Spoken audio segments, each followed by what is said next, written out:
This is how it started. Last autumn, my younger sibling just stopped eating, gradually, at first, so that you wouldn't notice unless you were paying attention, which I, 3 years older, and her brother, at that, decidedly was not. Lida began by only half finishing her meals, avoiding breakfast, then stumbled into the habit of conveniently forgetting her lunch when she set off for school, or else claimed that she'd buy something at the cafeteria, and never did. When our dad finally noticed the habit, he started dropping her off at the school gates so that he could watch her carry her food into the premises, a pointless venture, seeing as she'd dump it in the nearest trash can, or give it to another student as soon as she could. I didn't get involved then, figuring that if Lida wanted to go on a diet, then it was none of my business. But she was never particularly heavy to begin with. And when the weight loss really got going, I started to wonder how I might bring it up without sending us both into an orbit of embarrassment. Eventually, matters progressed to the point that the other kids at school started nudging each other in the corridor as she sauntered past, Lida oblivious, buried in her headphones, a hoodie perpetually half pulled down over her face. She was so gaunt by that point that I could probably have closed a hand around her thigh, and her cheeks had drawn in like some old folk art piece of a witch you'd see on someone's stoop around Halloween. Things had gotten bad at home, too. Every meal was strung with thunderous tension, ending either in screaming matches between Lida and my father over an untouched plate, or else excruciating silence, Dad and I trying not to watch as my sister pushed the same forkful of potatoes around the edge of her plate. The day I burst into the bathroom to find Lida spitting food into the toilet bowl was when I finally snapped. "You've got to do something, Dad," I said, cornering him in his home office. I was irritated by his mumbled excuses, his bloodshot, avoidant eyes. "She's gonna end up in the grippy sock ward if you don't get her some help." I understood, grudgingly, the agonizing position that my father was in. He'd wrangled every feminine issue from periods to the bra talk entirely alone, vanishing into his study afterwards with the expression of a man ready to put a noose around his neck and kick the chair from under him. There were no female friends or relatives on call for such occasions. My mother had died of an aggressive bone cancer when I was 10, passing only a month after her diagnosis. She was gone so abruptly that it was like watching the epilogue of a documentary. A blink and you'll miss it captioned statement, "Where are they now?" Black screen, end tape, too fast for any of us to feel our grief in its full gravity, or to prepare ourselves for the years of unrelenting misery to come. Somehow Lida had always held onto her memories of Mom better than I had. Remember that time she drove us all the way to work before she realized we were still in the back of the car and they let us stay in the office?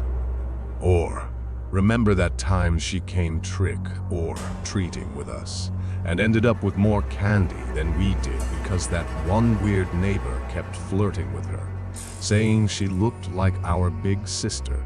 All that I had left of our mother were the palest fragments, like how tall she was, or the sound of her guffawing laugh, the tattoo of a wolf on her arm she'd gotten when she was 16 that I used to tell her looked cross-eyed, when really it was so faded that you couldn't make out the face at all.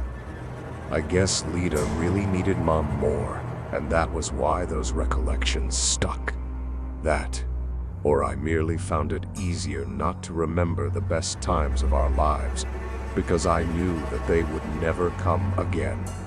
Months passed, and Lida didn't get any better, although she and my father had figured out some kind of understanding between them, that he wouldn't make her sit at the dinner table anymore. She skipped school a lot, hiding out in her room, or at the houses of a few other kids with problems that she'd fallen in with. I could see Lida drifting further and further away into the sad and hungry thing that was taking her, and I didn't realize how deeply it was getting to me until one day I went through a collage of old pictures of us together and burst into tears.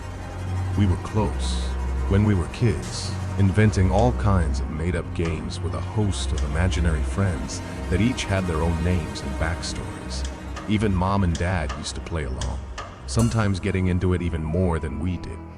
It's hard to say when that intimacy ended, whether it was the usual brother and sister growing apart phenomenon or something more. Lita never stopped being the weird kid, and I ended up in a middling popular crowd. I'd been relieved that she kept to her own oddball friends, the nerds, the theater kids, and the goths, a universe apart from me. But looking at those old pictures before Lita got sick, apple-cheeked, throwing up peace signs and rock-on gestures in every frame, sent me into such realms of mourning that I thought I might never come out of it. I moped around for weeks, at a loss as to what to do with myself. Then, on an otherwise banal Thursday evening, the cops came around, wanting to speak to my dad and Lita, and after that my sadness unfolded into something else. I remember hovering in the kitchen doorway, eavesdropping as an officer that looked like an aged-out surfing instructor asked questions in hushed tones about a day last October before Lita's illness began. My sister sat, staring at the gravel chips of her fleshless knees, glazed-eyed as a lobotomy patient, mumbling infrequent answers as my dad twitched with a panicked, neurotic restlessness, his narrow, radish features greasy with sweat. I had no idea about any of this, he kept repeating, as the officer looked blandly unconvinced. As it transpired, Lita wasn't in any trouble. Rather, the trouble had happened to her. One afternoon, my sister had taken a shortcut home from school through the same sketchy scrub of forest that some of the kids at school called Shitneyland, rumored to be a popular spot for drug dealers and those interested in outdoor sex. Being that it was still broad daylight, Lita hadn't anticipated running into either guest, and like most teenagers was of the regrettable thinking that she'd turn up unscathed, no matter her situation. There had been a man there, acting strangely, as men hanging out in the woods are wont to do.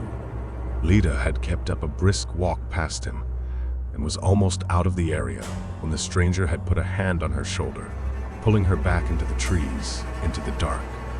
The details were as frank and as undecorated as that, their baldness as vicious as a slap. Apparently, there had been some description given of the man, however, for he had recently been seen again in the area, and the police wanted to know if Lita could help with the investigation. The worst thing about that living room talk was the absolute chaotic awkwardness of it all.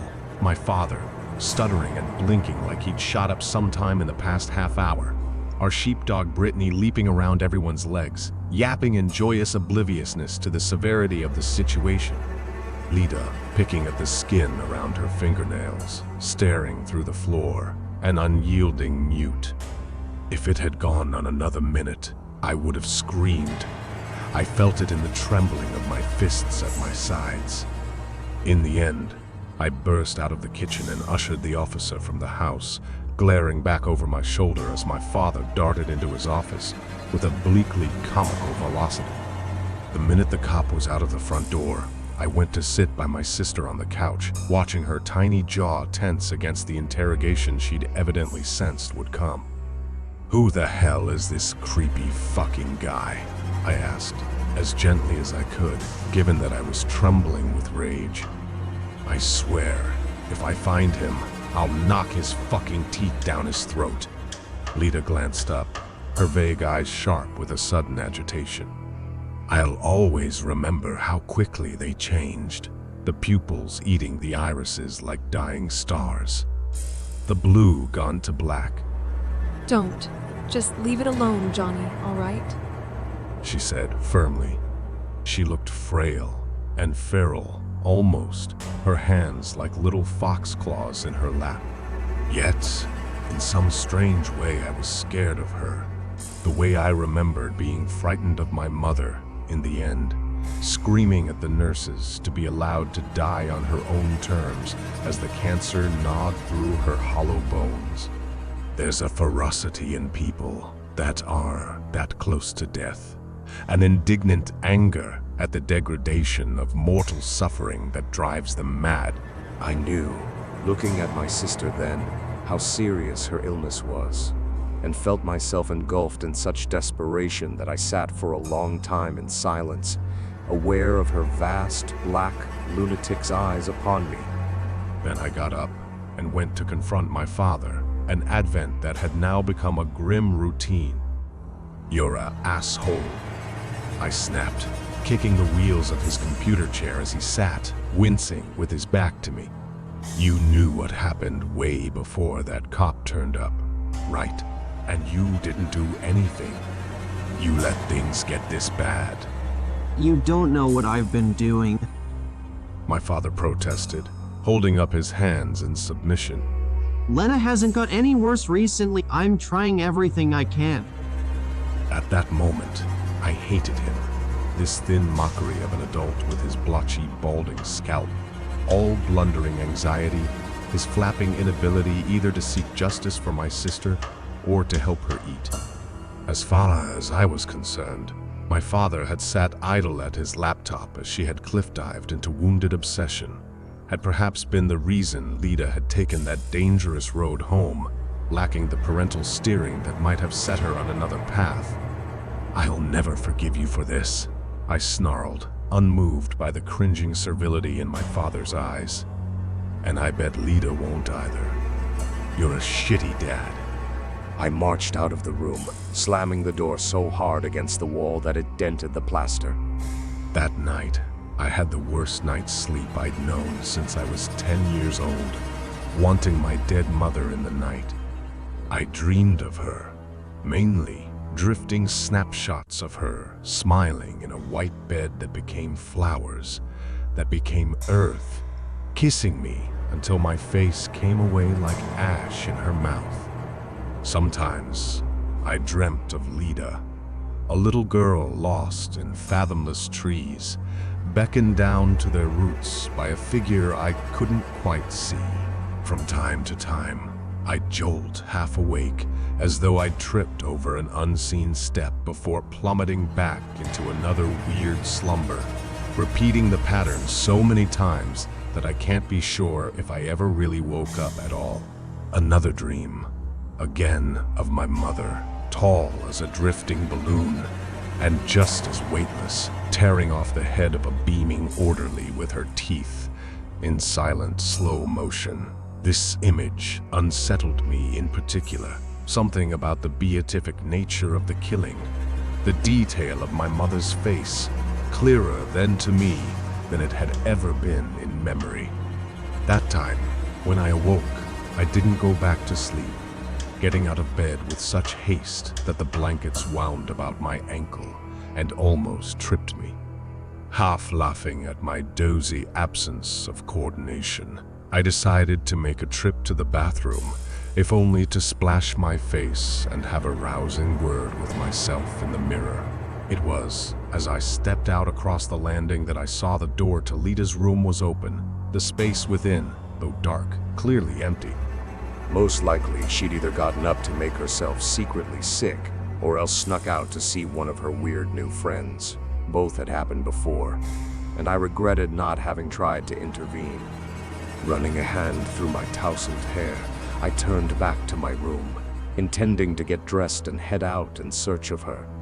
Then I heard it, a low, throaty groan. A sound either sensual in nature or of pain, or both at once. Even then, I'd heard of such things, even stumbled upon them in my boyish ventures on the internet. It was coming from the direction of my father's bedroom, and as a muttered, indistinct word followed, I understood that he was not alone. I stopped in the hallway, my gut a pit of sour consternation. Dad hadn't found another partner after my mother, was too chronically shy to attempt the dating world all over again. If there was another person in his room with him, then it could only be my sister, and I knew that I could not in good faith leave her alone if one of them was unwell. The other possibility of what she might be doing there nudged at me as I stepped towards the door, breathing its sickly warmth against the back of my neck. I did not let it in. my mind a careful blank as I wrapped my fist around the knob and peered into the room. Two figures lay together in the semi-dark, colored only by the nauseous tungsten light of my father's bedside lamp. My dad lay across the mattress, white as a pig's belly, and perspiring so heavily that the air was thick with his unwashed reek. Apart from a pair of sad, graying sleep shorts, his legs were bare. My sister crouched on all fours between them, her face pressed to his upper thigh. Hair fell about her slender back in damp, filthy clumps, and as I watched her spine jerked and spasmed like a clay figure in a poorly done stop-motion picture, I fell sideways against the door, my balance capsized by bilious horror. What the fuck is this? It's not what you think, Jonathan. My dad protested, weakly, though not even attempting to rise from the bed towards me. After what happened, it's the only way. I've been doing this for months. I tried to hide it. She asked me to. At first I said no, but I had to give in. I'm losing my mind. You've got to believe me. He pushed at Lita, ineffectually, unable to dislodge her from his leg, even with all his strength. It was only when I said my sister's name that she looked up, her eyes drenched in the black of that afternoon, and I saw that her face wore a grin of blood, that her little feral hands were slick with it. A vein in my dad's thigh was open, seeping its contents in a lazy stream upon the sheets. She's been eating? Said my father, warily. In her own way, she's been eating all along.